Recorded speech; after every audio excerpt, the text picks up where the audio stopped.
Salve, salve empreendedores da sala de aula, professor Daniel Moscardo, deste lado do Notebook. E hoje o tema é sensacional aqui no nosso capítulo do Explicando, porque hoje nós vamos falar sobre o professor inovador. São dois temas que eu gosto muito, educação e inovação. Sou professor também, acho que deu para perceber. E hoje nós vamos falar do que é ser um professor inovador, né? Olhar um pouco para a educação e perceber o que é que a gente está precisando fazer para criar novas experiências de ensino e aprendizagem. E esse é o papo do dia. Eu quero começar mostrando para vocês uma imagem que é esta aqui, ó. Esta é a sala de aula de um reino muito distante. Olha só, analisem aqui as pessoas enfileiradas umas atrás das outras. A professora ali na frente, numa espécie de palco, e as janelonas ali no fundo, né? Vamos analisar então esta outra imagem aqui. Olha só, é a mesma sala de aula da mesma escola, num reino um pouco mais perto daqui. O que é que mudou? As cortinas! Muito bem! Galera, olha só, se você procurar o ambiente de trabalho da maioria das profissões, você vai ver uma mudança significativa quando a gente fala de períodos tão grandes, tem quase 100 anos, tem mais de 100 anos na verdade, né?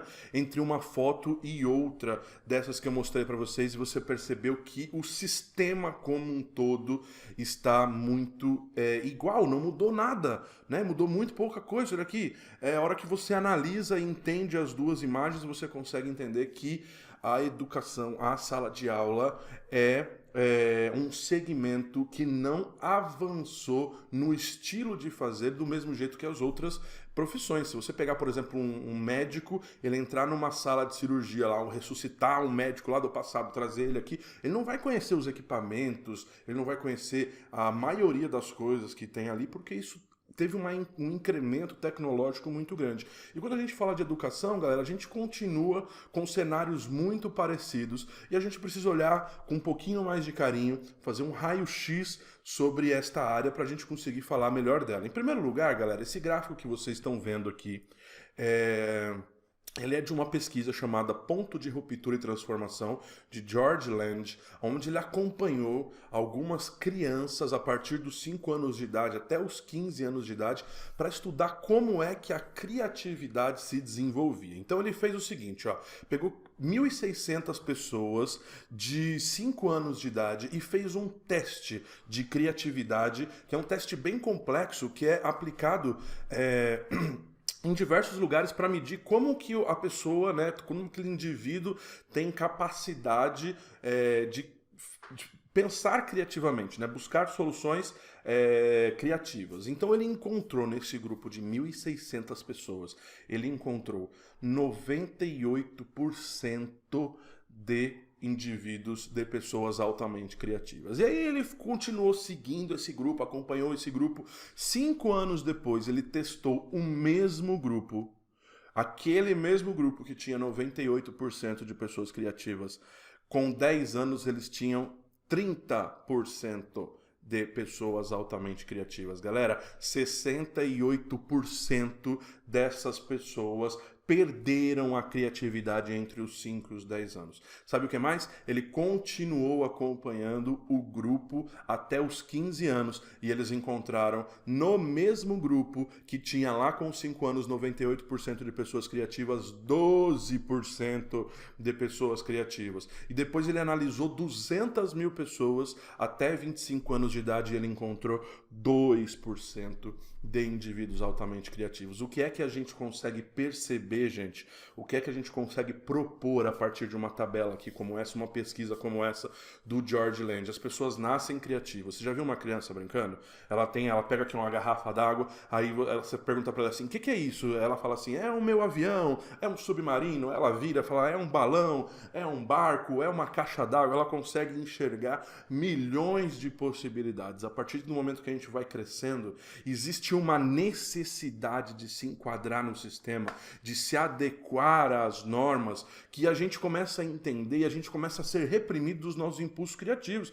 Não, isso aí é uma garrafa. E a gente começa então a voltar para a média. A gente começa então a matar a nossa própria criatividade em busca das respostas corretas. E aí, galera, o que acontece? Quando a gente fala de criação, de criatividade, não existe muito bem uma resposta correta. Ou não existe muito bem uma única resposta correta. Então este gráfico é muito bacana, você já deve ter visto ele em outros lugares, outros palestrantes falando, mas ele é muito representativo para aquilo que a gente quer mostrar que é a escola defasada na hora de trabalhar a criatividade nos indivíduos. Vamos entender isso um pouquinho, fazer um raio-x ainda maior do que está acontecendo, porque a escola está inserida em outros ambientes, como por exemplo, né, entender o que está acontecendo na escola. Tá legal? Então, por exemplo, na escola hoje nós damos informação, mas a informação já não é suficiente. Nós formamos pessoas que não estão qualificadas porque o conhecimento já não basta. Galera, eu fiz essa palestra uma vez, veio um pai falar para mim e falou assim: Dani, na escola nós não damos informação, nós damos conhecimento. Acontece, galera, que muitas vezes na escola a gente consegue transformar toda aquela informação em conhecimento. Esse é o papel mais bonito da escola. Transformar um monte de dados, de informação em coisas úteis para cada indivíduo. Acontece que não é sempre que isso acontece, galera.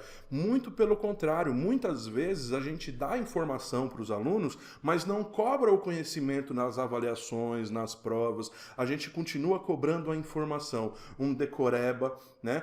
Decorar coisas, aprender e guardar uma informação para depois na hora da prova eu colocar ali, colocar a resposta certa. E a prova que os nossos alunos não enxergam nesta informação uma transição para o conhecimento é que depois do último dia de aula, terminou o último dia de aula, a primeira coisa que eles fazem é chutar os cadernos. Passem na frente de uma escola no último dia de aula, o que vocês vão ver de caderno jogado, porque acabou. Aquilo não tem mais significado para eles. E mesmo assim, gente, mesmo que a gente conseguisse transformar toda a informação em conhecimento, o conhecimento já não basta mais. No mundo que a gente está atuando, no mundo que a gente está inserido, o conhecimento é importante a gente entender que o conhecimento só não basta. É importante saber o que fazer de forma inovadora com o conhecimento que nós temos. Porque entenda uma coisa, galera.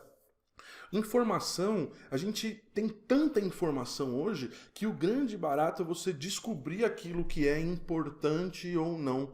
Não é mais a falta de informação e onde buscar informações, mas sim conseguir entender e criar novas formas de usar esse conhecimento e essa informação de maneira inovadora.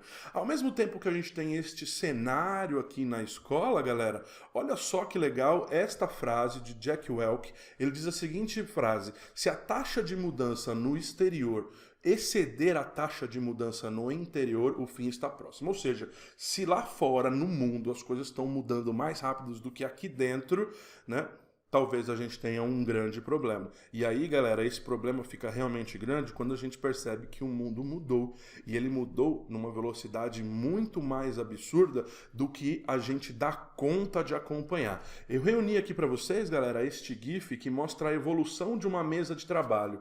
Você já deve ter visto, ele é bem famoso. E olha que interessante, tudo aquilo que você tem numa mesa de trabalho lá em 1980, 90, eles vão virando aplicativos dentro do seu computador. O álbum de fotos, o jornal, o mapamundi, a agenda, o catálogo de endereços, o dicionário, a câmera, ok, galera? Um mural de avisos, olha só, cada um deles vira um aplicativo. E aí, gente, qual que é o mundo mais fácil de trabalhar remotamente? Qual que é o mundo mais fácil de você criar novas possibilidades? É este mundo onde você tem menos coisas. É esse mundo onde você tem menos coisas físicas e mais coisas digitais, porque você pode pegar aqui o seu computador, olha só, muito mais fácil você colocar na mochila e trabalhar, aprender, estudar da onde você quiser. E é aquilo que eu digo, galera.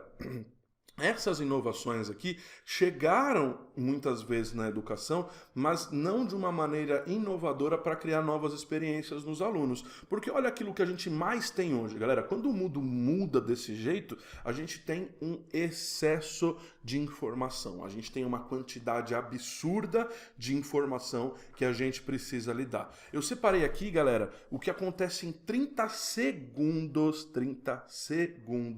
de internet para vocês terem uma ideia e conseguirem quantificar a quantidade de informação que a gente recebe. Olha só, em 30 segundos, gente, são quase 2 milhões de posts, de postagens novas no Facebook. Gente, em 30 segundos. Em 30 segundos são criadas mais de uma conta por dia do ano no WhatsApp. São 367 contas no WhatsApp criadas novas para falar coisas novas a cada 30 segundos. Galera, um outro dado que impressiona é quantas pesquisas no LinkedIn temos em 30 segundos. Mais de 4.000 pesquisas no LinkedIn. Se você está boiando perguntando o que é LinkedIn, procure nosso vídeo explicando o LinkedIn. É uma ferramenta sensacional para você utilizar.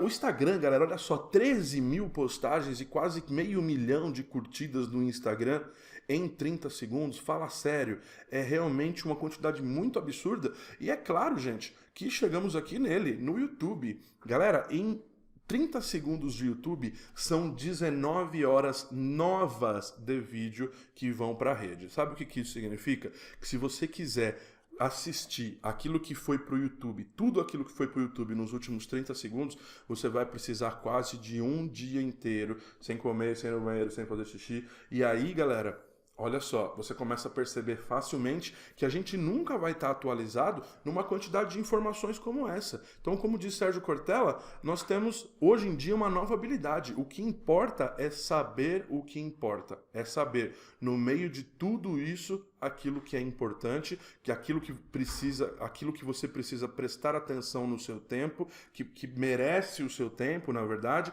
e que você consegue integrar na sua vida. Então, galera, 19 horas novas de vídeos em 30 segundos, é fácil você imaginar o seguinte, gente, nessas 19 horas tem muitos vídeos bons, aliás, tem muitos vídeos ruins, tem muitos vídeos bons também, tem muita porcaria, tem muita piada, tem piada boa, tem piada ruim, né? Tem coisas que vão fazer você crescer como ser humano, tem coisas que vão fazer você crescer como profissional. Então a gente não pode olhar para isso aqui e imaginar que tem só bobagens aqui, tá legal? Não, isso aí a internet tem só porcaria. Não, galera, porque se tiver aqui nessas 19 horas 30 minutos de coisas legais, de coisas bacanas e importantes para você, talvez a gente mesmo assim não dê conta de se atualizar em 30 minutos por dia em um tema novo. Então, olha só, já que se a mudança no exterior for mais rápida que o interior, eu tenho um problema, é muito fácil eu entender que eu não vou dar conta de acompanhar esta velocidade. Então o que eu preciso fazer é criar novos métodos para fazer aquilo que a gente já tem feito. Então olha só, galera, se hoje em dia tudo o que você tem a oferecer é o que você sabe, você está acabado, porque a internet sabe mais do que você. Não fiquem bravos comigo, não fui eu que disse isso, mas pare para pensar sobre a realidade de quantas empresas, de quantas áreas estão sendo realmente impactadas pela quantidade de informação que a gente tem. Hoje em dia, quebrou um aparelho aqui em casa, por exemplo, o pessoal já procura no YouTube formas de arrumar, maneiras de solucionar o problema, e aí é muito fácil você entender que talvez aquela pessoa que iria ali fazer um orçamento, fazer um serviço, já perdeu essa oportunidade, porque as pessoas estão cada vez mais munidas de informação. Então, com esse monte de informações, o que é que sobra de verdade para a gente fazer, galera? Qual é o nosso grande papel? Esse aqui, ó. Nós precisamos promover experiências. Hoje em dia, gente, você consegue tudo na internet, menos experiência. E é por isso que é viver experiências, grandes experiências, ok? E é por isso que a gente precisa diferenciar currículo de experiência. Durante muito tempo, galera, nós mandamos o nosso currículo, currículo, dizia ali o que nós fizemos, o que nós fazemos, quais os cursos que a gente se formou. As pessoas estão cada vez mais percebendo que o seu currículo sozinho não diz nada sobre você. Elas precisam de muito mais informações. É por isso que cada vez mais as empresas, incluindo também as escolas, estão buscando novas formas de avaliar o candidato, quer dizer, avaliar o cara por dentro para saber o que ele pensa, o que ele acredita, porque precisa existir esta sinergia. Vamos entender um pouquinho mais isso aqui? Nesta linha aqui, galera, vocês estão vendo a linha do currículo, ok? Olha só, ela começa a subir, né? No tempo zero, a qualidade do seu currículo é zero. Você começou agora na profissão e ele começa a subir, você começa cada vez mais a aprender mais coisas, mais recursos, até que chega no topo. Ou porque você aprendeu tudo, ou porque você simplesmente parou de estudar nesse momento. Aí a qualidade do seu currículo começa a cair, porque, galera, tudo que você fala com relação ao currículo tem data de validade. Então, eu sei mexer em tal ferramenta, eu sei mexer em tal software, eu sei usar o determinado sistema operacional, mas isso muda, galera, os aplicativos mudam, a tecnologia, as ferramentas mudam, e muitas vezes é por isso que a gente começa a ficar desatualizado, porque chega um momento que a gente sabe tudo, mas daqui a pouco as coisas começam a mudar e o nosso conhecimento começa a ser perecível, começa a ter data de validade. Até que ele chega num momento que você fala, eu vou estudar de novo, né? Eu vou começar a me capacitar novamente. Ele volta a subir e isso é um ciclo que se repete até você terminar a sua linda vidinha nesse planeta. E aí, gente, este é o currículo. Mas toda vez que você olha para cá, é fácil você entender que ele tem data de validade. Ele tem a qualidade dele, durante o tempo, ele vai aumentando e diminuindo. Mas a experiência não. Olha só o que acontece com a experiência, galera. A experiência é um gráfico que sempre sobe. Então esta é a importância de você refletir sobre a sua carreira, principalmente também se você for um professor, porque muitas vezes os alunos chegam pra gente com uma tecnologia nova e que a gente não domina, porque são muitas coisas que acontecem, que aparecem novas, que a gente não dá conta de acompanhar.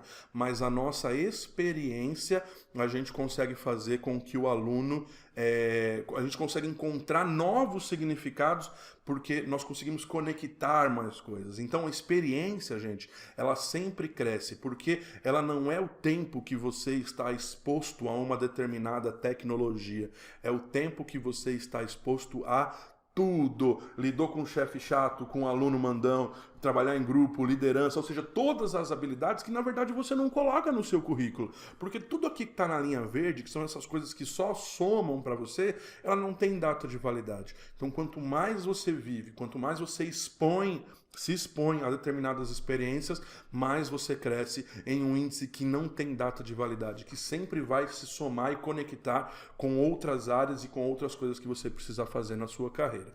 Currículo versus experiência. Não esqueçam este gráfico aqui, galera. Olha só o que Steve Jobs diz sobre experiências. Aliás, o que ele diz sobre a vida, né? A vida é sobre criar e viver experiências que merecem ser compartilhadas. Ou seja, a vida é sobre criar, mas não é criar e não aproveitar, é criar e viver, criar e experimentar e conseguir viver, aproveitar as experiências. Mas não é só criar e experimentar você sozinho no seu quadradinho, é você fazer isso e compartilhar com as pessoas. Olha só, essa é a definição dele para a vida. Vida é sobre viver e criar experiências que mereçam ser compartilhadas. Eu adoro essa frase e eu acho que ela pode influenciar também, mudar o jeito com que você olha as coisas. Então vamos entender, gente? Por que na verdade, qual é na verdade o raio-x deste nosso aluno que precisa então das experiências? Esse aluno, galera, ele está aqui ó, no que a gente chama de geração C, ou seja, o ecossistema do aluno é uma geração que a gente chama de geração C. O que é isso? É a geração dos computadores, dos celulares, dos consoles, dos videogames, né? Conectada, é uma geração comunicativa, a geração das comunidades, as coisas são feitas em grupos, né, nas comunidades, a geração da colaboração, uma geração do conteúdo, ela é centrada nos conteúdos. Se o conteúdo, a gente tem uma mania de falar, não, mas as pessoas não leem, as pessoas não gostam. Se ela está vendo alguma coisa que é agradável para ela, é claro que ela lê, é claro que ela gosta, porque aquilo é importante para ela. Então, as pessoas consomem conteúdos que são agradáveis agradáveis que tem a ver com os gostos, aquilo que ela curte, beleza? A geração dos comentários, né? Ela precisa participar, ela não é uma geração passiva, precisa ser uma geração ativa, dos colecionáveis, da cultura, dos desafios, né? Ou seja, challenge, ou então a personalização, customize em inglês, e também a geração criativa. E aí, galera, é a pergunta que a gente faz. Quantos desses Cs existem nas nossas aulas? Porque quando o aluno, isso aqui está presente no cotidiano, no dia a dia dos alunos, inclusive nas micro-relações. Quando ele vem para a sala de aula e ele não encontra o que ele costuma encontrar no dia a dia, nas relações dele, ele se sente num ambiente estéril, ele se sente num ambiente onde ele não se sente à vontade produzindo com toda a sua capacidade. E aí fica a pergunta, o nosso aluno está na geração C. Quantas dessas características nós conseguimos incorporar nas nossas aulas? Quanto mais dessas características nós conseguimos incorporar, mais o aluno vai conseguir dar liberdade ao potencial criativo e também conseguir viver novas experiências. Ok? Então como é que eu faço, Dani? Qual que é a dica para a gente conseguir viver e proporcionar aprendizados para os alunos baseados nas experiências? Em primeiro lugar, a gente precisa planejar esse aprendizado, né? Dizendo, por exemplo, que no primeiro contato com os alunos, ele tem que entender aquilo, ele tem que se apaixonar pelo aquilo, né? Por aquilo que você mostrou, por determinado tema, problematizar. Então ele precisa ter esse contato para sentir e viver uma experiência. Depois disso, ele começa então a ter novos contatos para aprender, para se aprofundar, e a hora que ele já está razoavelmente dominando um assunto, vem um novo desafio que vai aumentar a complexidade. Isso está parecendo familiar para você, galera? Olha só, é exatamente isso aqui. Gente, se vocês olharem, este esquema aqui do primeiro contato para entender, os próximos contatos para aprender, depois um novo desafio, é exatamente a lógica que a gente usa nos videogames, é a lógica que está na vida dos nossos alunos. Então, olha só, imagina aqui um aluno onde ele acabou de abrir um joguinho do videogame, vamos até pegar aqui o Mario como exemplo. Quem é que explicou o Mario? Quem foi que leu o manual do Mario? Como é que alguém chegou aqui e falou assim, não, peraí, para você jogar Mario você vai precisar fazer um curso aqui? Não. O aluno é exposto a uma determinada situação, aí ele olha lá, tartaruguinha. Aí ele encosta na tartaruguinha, primeiro contato ele entendeu, me matou. Então eu não posso encostar nessa tartaruga. Da próxima vez ele procura uma maneira, ele aprende uma maneira de lidar com esta tartaruguinha, então ele percebe que tem um jeito ali de eliminar a tartaruga, ele vai perceber que se ele cair no buraco ele morre, se ele pular ele consegue ultrapassar, ele consegue voar. Então, o que acontece, gente?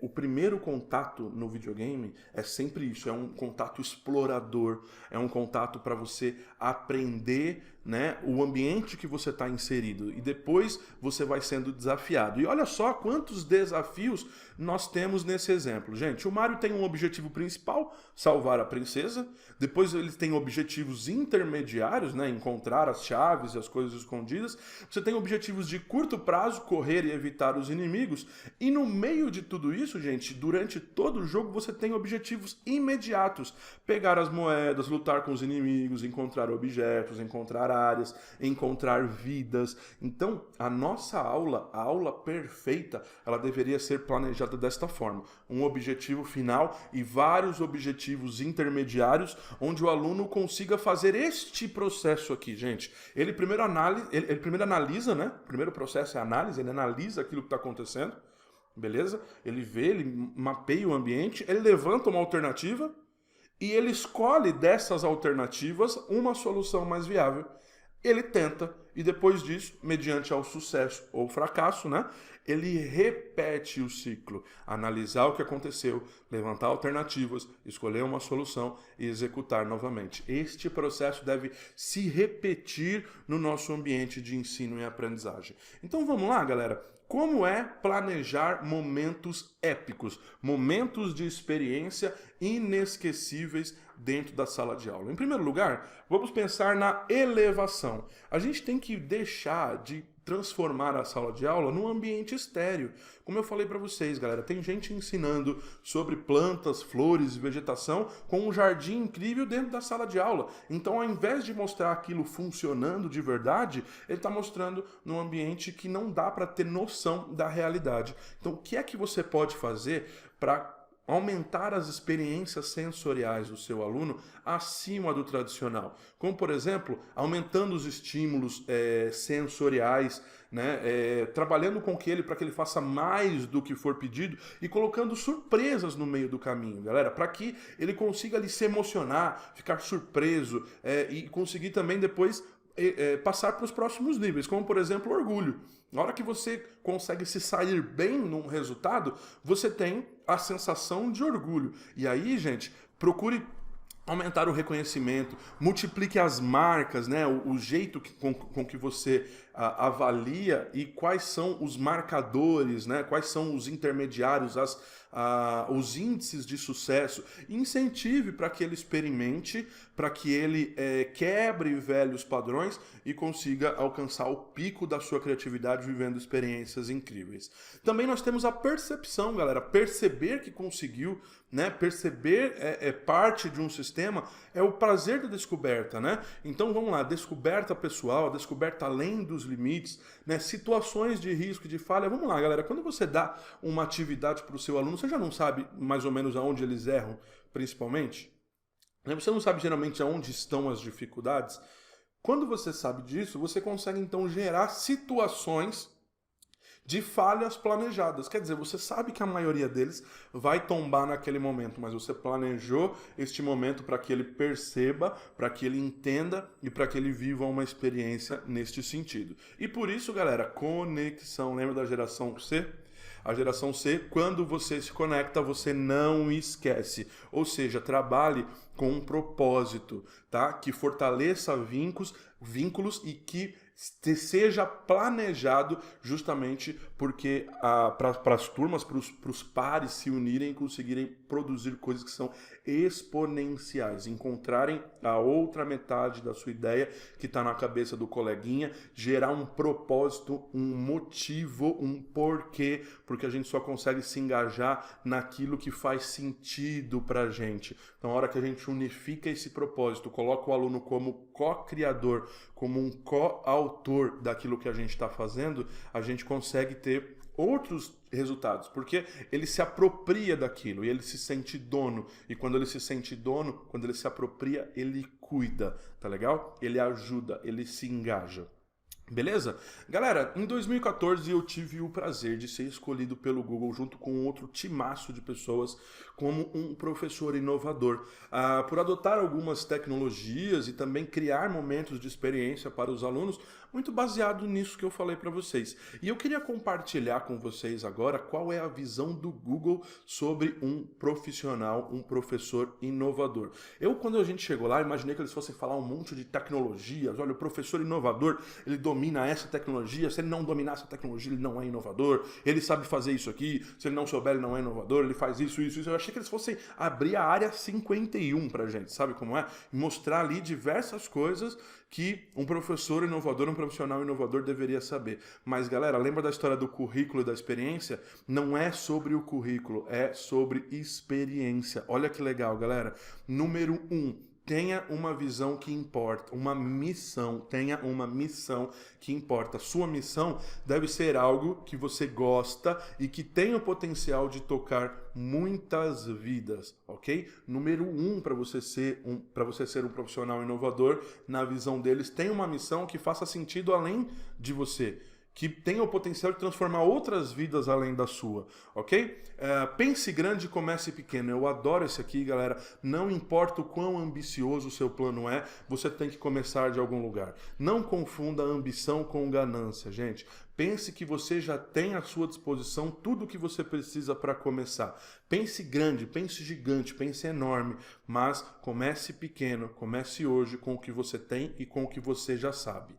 Sou apaixonado por essa aqui, galera, porque dentro do ambiente de educação a gente aprende muito que é proibido errar, o erro é punido, existe sempre uma resposta certa e a gente sabe que o mundo não é assim. Então o Google diz pra gente assim, ó, erre rápido e erre melhor. Nós não estamos olhando para a perfeição, nós estamos olhando para a inovação contínua, ou seja, nós estamos olhando para o processo. Beleza? Compartilhe tudo, ou seja, nada mora na sua cabeça 100%, incentive a discussão, a colaboração, a troca de ideias, entenda quem é que tem a outra metade do seu plano. E por último, galera, dados são o combustível e imaginação é a faísca, ou seja, usar a tecnologia para tornar a imaginação, os sonhos, os planos possíveis e gerenciáveis. A tecnologia, ela não é o centro de nada, ela não é o objetivo de nada. O objetivo, o centro, são as